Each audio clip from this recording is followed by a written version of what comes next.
लेकिन देखो ये भी फटा हुआ है, पूरा पूरा चिथड़े उड़े हुए हैं, लेदर उखड़ा हुआ है। एयर इंडिया की फ़्लाइट है वैसे तो। ये भी देखो, ये भी फटा हुआ है, ये सीट भी फटी हुई है, वो वाला भी, वो भी फटा पड़ा है। कितनी सारी चीज़ें फटी पड़ी हैं गाइस।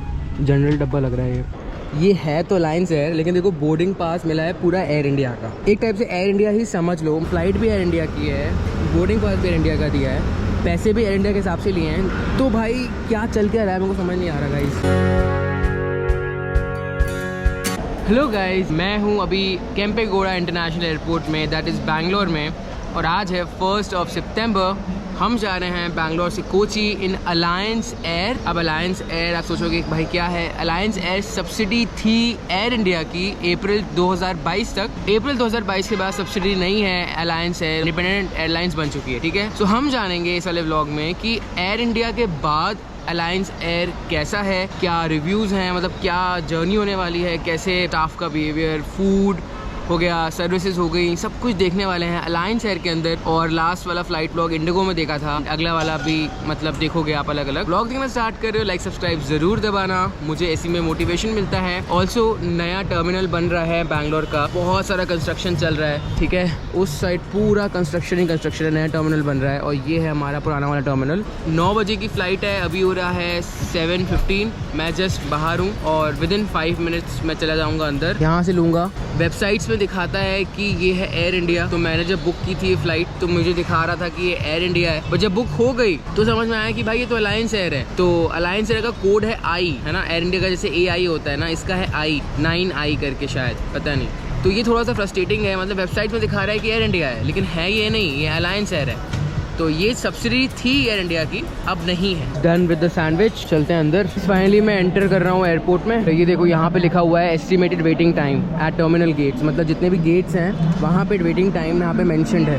तो ये तो मैंने पहले कहीं नहीं देखा, इनफैक्ट पहली बार मैं देख रहा हूँ इंडिया में फिलहाल। काफ़ी सही है यार, मतलब 5 मिनट लिखा हुआ है। Finally I have entered the airport. अभी हो रहा है 7:30। अब मैं आपको एक चीज़ बताता हूँ, जैसे मेरा लगेज है ना, ये मैं चेक इन नहीं करा रहा हूँ, मतलब ये मैं पीछे नहीं भेज रहा हूँ, बिकॉज ये 7 किलो से कम ही है, तो इसको मैं अपने साथ कैरी कर सकता हूँ, ठीक है। तो अब मैं इतनी लंबी लाइन पे क्यों लगूँ, आप देख रहे हो लाइन बहुत लंबी होगी वहाँ पे अलायंस एयर में। तो इस बेटर कि मैं यहाँ से जो है अपना बोर्डिंग पास निकाल लूँ। एंड बोर्डिंग पास निकालोगे कैसे, यहाँ पे आपको ढूंढना है अलायंस एयर किधर है, अगर होगी तो। अगर अलायंस एयर इधर है तो आप जो है निकाल सकते हो, बट अभी तक मैं देख नहीं पा रहा हूँ इधर है कि नहीं। इधर है ही नहीं गाइस। ट्राई करता हूँ, बट फिर भी PNR डालता हूँ, लेट्स सी। अगर तो मैंने डाला PNR, बट इसमें देखो आया ही नहीं, क्योंकि अलायंस एयर यहाँ पे है ही नहीं, पता नहीं क्यों नहीं है। 2 मिनट दे दो वीडियो में से। तो आज मैं आपको बताऊंगा कि कैसे प्रेडिक्शन करना है मोस्ट बेट पे। सबसे पहले तो एक विनिंग बेट लगानी है कोई भी मैच पे, और खेलना है अंदर बाहर, जो इंडिया का सबसे ज़्यादा फेवरेट गेम है। तो follow the link in the description. अपने फ़ोन नंबर से आप रजिस्टर कर सकते हो, एंटर अ प्रोमो कोड जो आपको 150% बोनस देगा। तो मैंने लगभग अराउंड 1000 रुपये डिपॉजिट किया है, और लगभग अराउंड मैं जीत सकता हूँ 2000 रुपये। तो आप अपनी सिचुएशन के हिसाब से लगा सकते हैं। सो मैं बता दूँ आपको प्रोसेस। आपके लेफ्ट में आपको दिखेगा कसिनो का ऑप्शन, और राइट में आपको दिखेगा प्रेडिक्शन का ऑप्शन, दैट इज़ बेट। अगले मैच में चलते हैं, हम लगाएंगे कुछ 500 रुपये इंडिया के मैच में, और फिर हम क्लिक करेंगे कसिनो पे। और अब आप देखते जाओ, यहीं से हम कमाएंगे। और भाई मैं जीत चुका हूँ। So that's it. Follow the link in the description. अपने दोस्तों से शेयर कर सकते हो and use the promo code for the bonus. तो यही बात है, देखो यही होता है, एयरलाइन टू एयरलाइन डिपेंड करता है। अभी अगर ये इंडिगो, एयर इंडिया कुछ और होती तो मैं सीधा यहीं से बोर्डिंग पास लेता, सीधा सिक्योरिटी करने चले जाता, मेरा कितना सारा टाइम बच जाता। अभी मेरे को जाना पड़ेगा वहाँ पे, लाइन पे लगना पड़ेगा, फिर उनको बोलना पड़ेगा भाई बोर्डिंग पास दे दो, और वैसे भी 7 किलो से कम है तो हम साथ कैरी करूँगा ही। बट स्टिल अंडरस्टैंड, यही होता है फ़र्क एयरलाइन टू एयरलाइन, ठीक है।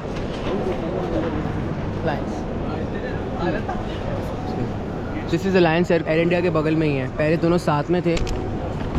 I will carry this with me actually, this is just 7 kgs। या okay fine, small flight. Refreshments मिलेंगे फ़्लाइट में, जो कि मैंने इनसे पूछा, एंड पहले एयर इंडिया के साथ थी, अब नहीं है, जैसा कि मैंने आपको बोला। और हाँ, क्योंकि छोटी फ्लाइट है तो मैं इसको अपने साथ चेक इन नहीं करवा सकता, मतलब अपने साथ कैरी नहीं कर सकता एक्चुअली, जो मेरा लगेज था। लास्ट फ्लाइट में तो मैंने कर लिया था, इसमें मैं नहीं कर सकता हूँ। तो लगेज मैंने दे दिया है पीछे। अब आप मेरी बात समझो, ये है तो अलायंस एयर, लेकिन देखो बोर्डिंग पास मिला है पूरा एयर इंडिया का। एक टाइप से एयर इंडिया ही समझ लो, मतलब अप्रैल के पहले तक तो ये एयर इंडिया ही थी। अभी कह सकते हो कि अलायंस एयर हो गई है। बट देखो बोर्डिंग पास भी नहीं है इनका, मतलब खुद का, ऑनेस्टली एयर इंडिया का ही यूज़ कर रहे हैं। सर्विसेज देखते हैं, बेवरेज वगैरह मिलेंगे बाय द वे, रिफ्रेशमेंट्स मिलेंगे, तो देखते हैं क्या क्या मिलता है क्या क्या नहीं। क्योंकि छोटी फ्लाइट है तो मुझे मेरा जो बैग था भले ही 5 किलो का था, लेकिन वो देना पड़ा मुझे इन लोगों को। अब जाते हैं सिक्योरिटी में एंड चेक इन करते हैं फटाफट। ये जो रश देख रहे हो ना, ये पूरा एमिरेट्स का है, ठीक है, फर्स्ट क्लास, बिजनेस क्लास। आएंगे हमारे दिन भी आएंगे गाइस, कभी ना कभी तो आएंगे। ये लाइन पूरी लगी है एमिरेट्स बिजनेस क्लास की। फाइनली करवा रहा हूँ सिक्योरिटी, फटाफट सिक्योरिटी से निकल के आपसे मिलता हूँ फिलहाल। और भाई मेरे से तो ये डाइजेस्ट नहीं हो रहा है यार। एयर इंडिया का बोर्डिंग पास दिया है फ्लाइट अलायंस एयर की, और दोनों कोलैबोरेटेड भी नहीं एक दूसरे से, हद हो गई। Security is done. अब मैं जा रहा हूँ गेट नंबर 25 जहाँ से हमारी फ्लाइट है 91505 9I905 कोड है। एयर इंडिया का है, AI विस्तारा का है, आई थिंक कुछ होगा। या मुझे कमेंट करके बताओ कि विस्तारा का कोड क्या है। जैसे इसका है 9I, I think so. Vistara का क्या है, comment down below. Of course बहुत इजी है यार, कोई बड़ी चीज़ है नहीं, आप आराम से बता दोगे। अब मैं जा रहा हूँ गेट नंबर, वहाँ जाके बैठेंगे थोड़ा। अभी टाइम बता दूँ मैं कितना हो रहा है। सिक्योरिटी काफ़ी स्मूथ थी, लेकिन यार नेल कटर मेरा हर बार दिख जाता है, मतलब शायद अलाउड नहीं होता नेल कटर ले जाना, तो हमेशा पकड़ लेते हैं नेल कटर। बैंगलोर एयरपोर्ट में कुछ गेट्स आपको ऊपर मिलेंगे, कुछ मिलेंगे बेसमेंट में। जो फ्लाइट्स आपको बस से लेके जाएंगी उसके गेट्स डेफिनेटली आपको नीचे ही मिलेंगे बेसमेंट में, और जो फ्लाइट्स में आप ब्रिज के थ्रू जा सकते हो वो उनके गेट्स ऊपर मिलेंगे। तो आई थिंक मेरा है 28, आई थिंक देखता हूँ, मेरा है 25, तो ये है नीचे एज यूजुअल एज एक्सपेक्टेड। तब ये एयर इंडिया जो है, सॉरी अलायंस एयर जो है एयर इंडिया के अंडर नहीं है, तो इसलिए 100% आपको बस से जाना पड़ेगा, जहाँ तक मुझे लगता है। अब एक्सपीरियंस करते हैं इसको, ये है कैसा। तो ये आ गए हम बेसमेंट, और यहाँ से अगर आपको ऊपर जाना है तो आपको जाना पड़ेगा एलिवेटर से, मतलब यहाँ पे कोई एस्केलेटर नहीं है, वो लिफ्ट जाना पड़ेगा आपको। थोड़ा सा यहाँ पे सिस्टम खराब सा है। That is our boarding gate 25, और अलायंस एयर जिस हिसाब से लिखा है लग रहा है एयर इंडिया है, मतलब जिस फॉर्मेट में लिखा है। हम जाएंगे मैसूर होके। जब मैं बुकिंग कर रहा था तो उसमें दिखा रहा था कि ट्रैवल टाइम 2 hours 25 minutes। मैंने बोला यार 2 घंटा 25 मिनट क्यों लग रहा है। फिर मैंने देखा कि अच्छा ये फ्लाइट मैसूर होके जाती है, मतलब पहले हम जाएंगे मैसूर, 25 मिनट का टेक्निकल हॉल्ट है। मैसूर से फिर हम जाएंगे कोची, थिंक लगेगा यहाँ से मैसूर लगेगा कुछ ½ an hour, उससे भी कम लगेगा। मतलब मैसूर यहाँ से आप बिलीव करो कि कितना है, just around 3 hours drive from Bangalore Mysore है। तो फ्लाइट में सोचो हम 20 मिनट में पहुंच जाएंगे। और by the way alliance air के छोटे एयरक्राफ्ट ज़्यादा यूज़ होते हैं, आई थिंक मैक्सिमम छोटे सेक्टर में ही चलती है। The boarding has been started apparently 9I505, यही मेरी फ़्लाइट है। अगर आपको मैसूर जाना है बैंगलोर से तो आई वुड रिकमेंड टैक्सी या कार से चले जाओ। तो मैं बस के सबसे पीछे आके बैठ गया हूँ। This is the aircraft we are travelling in. और भाई साहब ये एयर इंडिया लिखा हुआ है, बोर्डिंग पास भी एयर इंडिया का, फ्लाइट भी एयर इंडिया की। अलायंस एयर है किधर, मेरा तो यही सवाल है। जब फ्लाइट भी एयर इंडिया की है, बोर्डिंग पास भी एयर इंडिया का दिया है, पैसे भी एयर इंडिया के हिसाब से लिए हैं, 3500 की फ़्लाइट है, बाकी फ़्लाइट्स बहुत सस्ती थी। क्या चल के रहा है मेरे को समझ नहीं आ रहा गाइस। अब बोल सकते हो कि मैं एयर इंडिया में ही ट्रैवल कर रहा हूँ आफ्टर टाटा टेक ओवर, ये अलायंस एयर है ही नहीं। I don't think so, but देखते हैं भाई क्या होने वाला है क्या नहीं।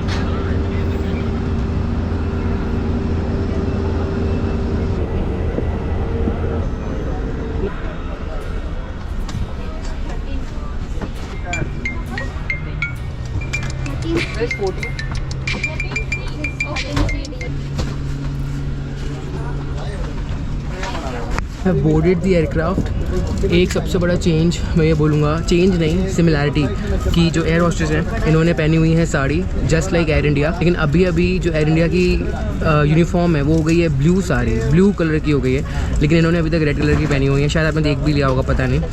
अंदर से प्लेन की हालत थोड़ी ख़राब है। ये ATR है बाय द वे, ATR 72600। अंदर से प्लेन खच्चर हुआ है, बस उड़ जाए अच्छे से और पहुंचा दे, मैं तो यही बोलूँगा। बाकी देखते हैं रिफ्रेशमेंट वगैरह क्या आएंगे। प्लेन भी एयर इंडिया का है, ये भी एयर इंडिया की है, और आई थिंक जो एयर होस्टेस है वो भी मतलब एयर इंडिया की है, आई थिंक सो। तो अलायंस एयर का सीन समझ नहीं आ रहा, मतलब कहीं ब्रांडिंग नहीं है, कुछ बोर्डिंग पास में कहीं नहीं लिखा, प्लेन में कहीं लिखा नहीं है अलायंस एयर, पता नहीं है अलायंस एयर है किधर। तो अब देखते हैं। By the way ticket was 3400 rupees from Bangalore to Kochi.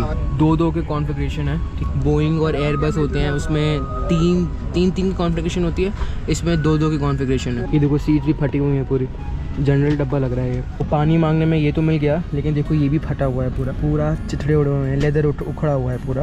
Air India की फ़्लाइट है वैसे तो, एयर इंडिया ने जानबूझ के लगता है छोड़ दिया इसको ताकि नाम उस पर ना है, ठीक है। ये भी देखो, ये भी फटा हुआ है, ये सीट भी फटी हुई है, वो वाला भी, वो भी फटा पड़ा है। कितनी सारी चीज़ें फटी पड़ी हैं गाइस। चलो पानी पी लूँ इज्जत से। बस पहुँचा दे फाइनली अच्छे से, मैं तो यही बोलूँगा। 9 बजे निकलेंगे इधर से, देखते हैं भाई रिफ़्रेशमेंट वगैरह क्या क्या आते हैं। मैं तो उसी के लिए एक्साइटेड हूँ। और बाकी इंटीरियर देख लो, ATR के हिसाब काफ़ी अच्छा खासा लेग स्पेस है ना। उसके अलावा यहाँ पे देखो, यहाँ पे मैगजीन्स वगैरह दी हैं, सेफ्टी वो दी हैं इंस्ट्रक्शंस, और यहाँ पे ब्लोअर्स वगैरह हैं। चाहो तो उसको ब्लोअर को ऐसे बंद कर दो, उसको ऐसे चालू कर दो। यहाँ पे है एयर होस्टेस को बुलाने के लिए, और ये है रीडिंग लैम्प्स जो कि नहीं चल रहे हैं। बताओ, रीडिंग लैम्प्स ही नहीं चल रही, हद हो गई यार। और कोई म्यूज़िक चल रही है अच्छी सी, म्यूज़िक बड़ी अच्छी चल रही है नो डाउट। बस यहीं पे लिखा है अलायंस एयर, देखो यहाँ पे लिखा है। कहीं पूरा फ्लाइट भी एयर इंडिया का, बोर्डिंग पास भी एयर इंडिया का, ठीक है,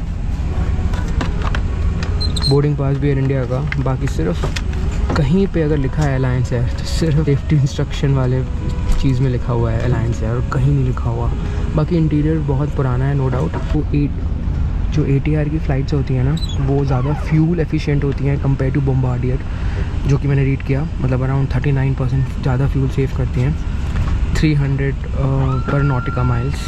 राइट नाउ इट्स 8:41। दूसरा बैच पब्लिक का अभी आया है प्लेन में, ठीक है, लगभग अराउंड 25 मिनट बाद, पता नहीं। और हाँ गाइस, बस भी एयर इंडिया की है।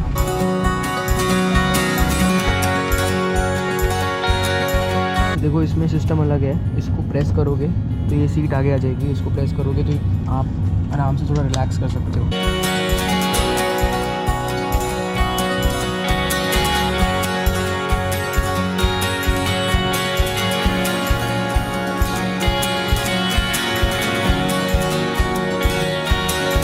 मिनट दिखा रहा है on air time to Mysore. और रिफ्रेशमेंट्स क्या आते हैं देखते हैं भाई।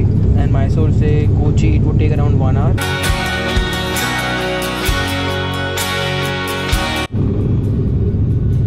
आई डोंट नो आप देख पा रहे हो कि नहीं, but I can see the train. भाई इतना सुंदर लग रहा है ना। ये विंडो शीट भी ख़राब है, आधी तो बंद हो जा रही है, आधी बंद होने के बाद पूरी ताकत लगानी पड़ेगी तब बंद होगी आपको। ये भी ख़राब पड़ी है। एयर सिकनेस बैग तो दिए हैं। Your attention please, Alliance Air is no longer a part of Air India. To book the tickets online, you may log into www.allianceair.in. तो मैसूर हम बस लैंड करने वाले हैं। मुझे लग रहा था कि रिफ़्रेशमेंट सर्व होंगे, लेकिन रिफ़्रेशमेंट नहीं है, मेन्यू भी नहीं है। अगर आपको कुछ चाहिए तो भी नहीं मिलेगा, और वैसे तो है ही नहीं, चाहे कितनी लंबी भी फ़्लाइट हो। बैंगलोर मैसूर में तो नहीं है, मैसूर कोची में भी नहीं है।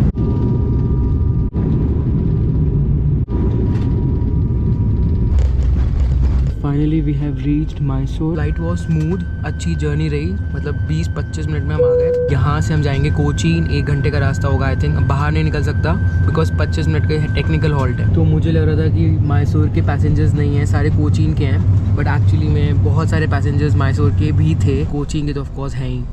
तो यूजुअली जब भी टेक्निकल हॉल्ट होगा ना, तो वहाँ पे आपका बोर्डिंग पास फिर से चेक किया जाता है, एंड जो हैंड बैगेज है वो भी लोग वेरीफाई करते हैं कि आपका है कि। तो संभाल के रखा हुआ है। वैसे तो बोर्डिंग पास आप भूल सकते हो अगर डायरेक्ट फ़्लाइट है और अगर आपको उतरना है तो, बट अगर लेओवर, हाँ जी समझ गया ना मैं क्या बोलना चाह रहा हूँ। तो 9:46 हो रहा है, एक्चुअली 11:25 का टाइम है हमारा कोची पहुंचने का। तो अराउंड 25 मतलब अराउंड 10 o'clock निकलेंगे, 11 बजे तक आई थिंक हम पहुंच जाएंगे, आई थिंक सो। इसके अलावा इंडिगो वगैरह नहीं है और बड़ी फ़्लाइट्स नहीं है, बिकॉज आई थिंक जो यहाँ का एयरपोर्ट थोड़ा छोटा है। एक चीज़ कह सकती हूँ कि लेग स्पेस है और सीट्स थोड़ी ब्रॉड है।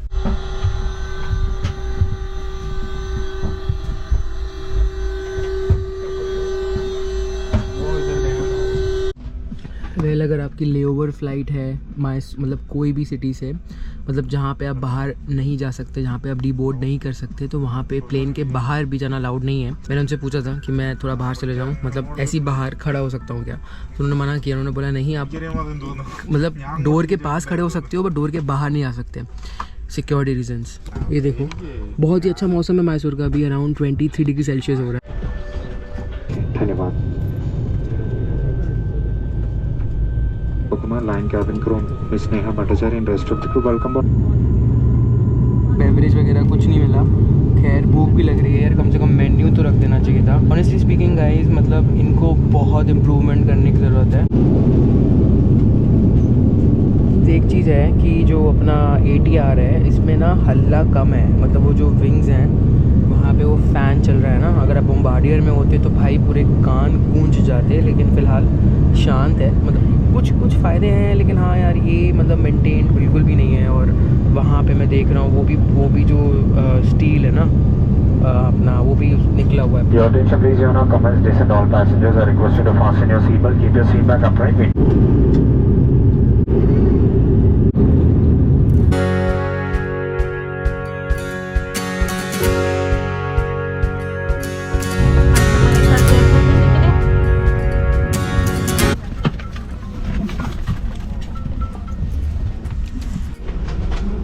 Guys finally we are in Kochi, commercial capital of Kerala. And ये बस भी जो है एयर इंडिया की है, पता नहीं।